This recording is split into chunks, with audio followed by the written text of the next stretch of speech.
ശ്രീനഗറിൽ നിന്ന് സോനാമാർഗിലോട്ട് പോവുകയാണ്. ഒരു പക്ഷിയില്ല. ഇവിടുന്ന് പബ്ലിക് ട്രാൻസ്പോർട്ടുകൾ പിടിച്ച് എങ്ങനെ സോനാമാർഗ് എത്തും ചോദിച്ചപ്പോൾ പറഞ്ഞിട്ടൊക്കെ ഇതിപ്പോൾ നമ്മളോട് മറന്നുകൊണ്ട. ഇവിടുന്ന് Srinagar to Soura to Kangan to Sonamarg. ഇനി മറന്നുപോയി, ഞങ്ങളോടും മറന്നുവില്ല.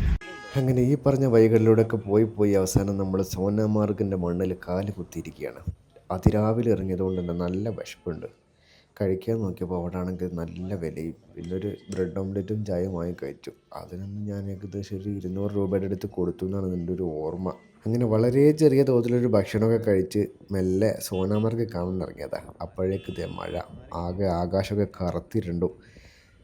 കുറേ സമയം നമ്മളങ്ങനെ മഴ പെയ്തൊരു സൈഡിൽ അങ്ങനെ കയറിയിരുന്നു കേട്ടോ.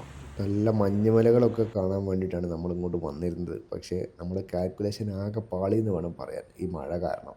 ഈ കാണുന്നത് സോനാമാർഗിൻ്റെ മെയിൻ സിറ്റിയും അതിൻ്റെ താഴ്വാരങ്ങളൊക്കെയാണ്. ഇവിടുന്ന് കുറച്ചുള്ളിലോട്ട് പോയാൽ നമുക്ക് സ്നോ കാണാനൊക്കെ പറ്റുമായിരുന്നു. പക്ഷേ നമുക്ക് വൈകുന്നേരം തിരിച്ചു പോകേണ്ടതുള്ളത് കൊണ്ടും ഇവിടുന്ന് 3 മണിക്ക് ശേഷം താഴോട്ട് ബസ് ഇല്ലാത്തത് കൊണ്ടും, മീൻസ് പബ്ലിക് ട്രാൻസ്പോർട്ട് ഇല്ലാത്തത് കൊണ്ടും, ഇവിടെ താമസത്തിന് നല്ല ചിലവായതുകൊണ്ടും, നമുക്ക് അത്ര ബഡ്ജറ്റ് ഇല്ലാത്തത് കൊണ്ടും നമ്മൾക്ക് ഇന്ന് തന്നെ ശ്രീനഗറിൽ എത്തേണ്ടതുണ്ടായിരുന്നു. അതുകൊണ്ട് നമ്മൾ എന്ത് ചെയ്തു, തൽക്കാലം ഈ കാഴ്ചകളൊക്കെ ആസ്വദിച്ച് തിരിച്ചു പോരാൻ പ്ലാൻ ഇട്ടു എന്നുള്ളതാണ് പറഞ്ഞു വരുന്നത്.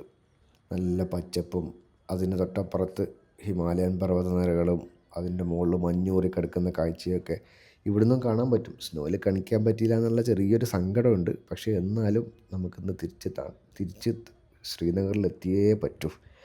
സോ നമുക്ക് ഇവിടുന്ന് ഒരു ഫ്രണ്ടിനെ വീണ് കിട്ടി. മീൻസ് ഈ യാത്രയിൽ വീണ് കിട്ടി. ഒരു ഡൽഹിക്കാരനായിരുന്നു. പുള്ളിയുടെ പേരൊന്നും ഇപ്പോൾ ഓർമ്മയില്ല. ഇപ്പോൾ തിരിച്ച് നടന്നുകൊണ്ടിരിക്കുകയാണ്. അപ്പോൾ ഓക്കെ, ബൈ.